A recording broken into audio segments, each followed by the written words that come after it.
Hello everyone, welcome to my channel Shilpa's daily life. তো সকালবেলা দেখো বাড়ির সমস্ত কাজকর্ম তো সেরেই নিয়েছি। এখন নিয়ে নিয়েছি 1 কাপ গরম গরম চা, সাথে 2টো বিস্কুটটা খেয়ে নিই, চাটা খেয়ে নিই, তারপরে কাজকর্ম সব করব ধীরে সুস্থে সমস্ত কিছু। সকালে আগে চাটা খেয়ে নিতে হবে। তো তারপর দেখো এখানে মুড়ি নিয়ে বসে গেছি, সাথে নিয়ে নিয়েছি কালকে যে বড়দিদের বাড়িতে অনুষ্ঠান হয়েছিল, তরকারি বেশি হয়েছিল সেই তরকারিটা।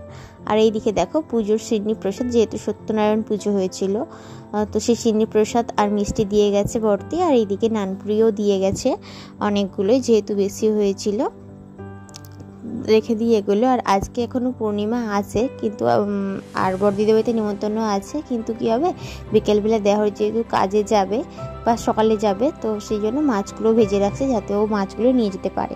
মাছগুলো পুকুর থেকে ধরা হয়েছিল, জায়েদের ফ্রিজেতে রেখে দেওয়া হয়েছিল, আজকে ভেজে রাখছি।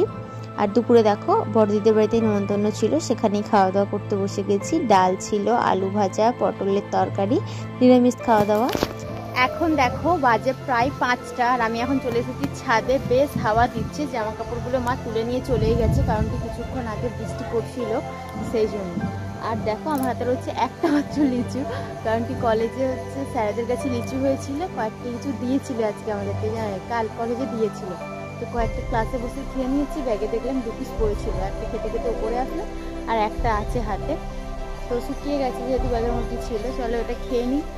আর কলে দেখলাম জল চলে এসেছে, তাহলে নিচে যাই, গিয়ে জলটা ভরতে হবে। ভাবলাম কি ছাদে একটু হাওয়া আছে থাকবো, যেহেতু জল চলে এসছে আবার নিচে চলে যেতেই হবে, চলো নিচে চলে যাই। সন্ধ্যাবেলা দেখো আবারও চা বানিয়ে নিয়েছি, আর সাথে নানপুরিটা নিয়েছি খাবো বলে। তো দুধ চা দিয়ে খেতে বেশি ভালো লাগে, কিন্তু ভাবলাম কি শরীরটা খারাপ করে যাবে, তার জন্য আমি লিকার চা বানিয়ে নিয়েছি নিজের জন্য।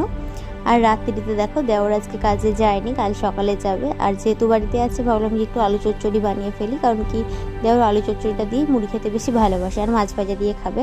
তো এখানে দেখো 2টো শুকনো লঙ্কা নিয়ে নিয়েছি, পেঁয়াজ কেটে নিয়েছি, আর কড়ার মধ্যে আমি তেলটা গরম করতে দিয়ে দিয়েছি। তো এটাতে একটু জিরে ফোড়ন দিয়ে দেবো, দিয়ে আমি আলু চচ্চড়িটা বানিয়ে নেব। চলো আজকের মতো ভিডিওটা আমি এখানেই শেষ করছি। কেমন লাগলো অবশ্যই জানিও, ভালো লাগলে লাইক করে কমেন্ট করে চ্যানেলটিকে সাবস্ক্রাইব